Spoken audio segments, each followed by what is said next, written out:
দেখেন, হায়াত মৌতের মালিক আল্লাহ, ন্যূনতম সিকিউরিটি নিয়ে চলাও হলো সুন্নাহ।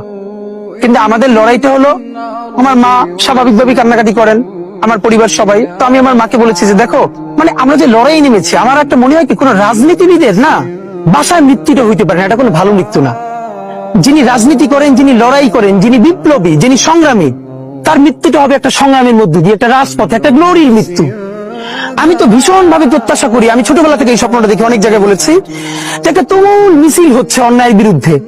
সেই মিছিলের সামনে আমি আছি, কোন একটা বুলেট এসে আমার বুকটা হয়তো বিদ্ধ করে দিয়েছে, এবং সেই মিছিলে আমি হাসতে হাসতে আমি শহীদ হয়ে গেছি।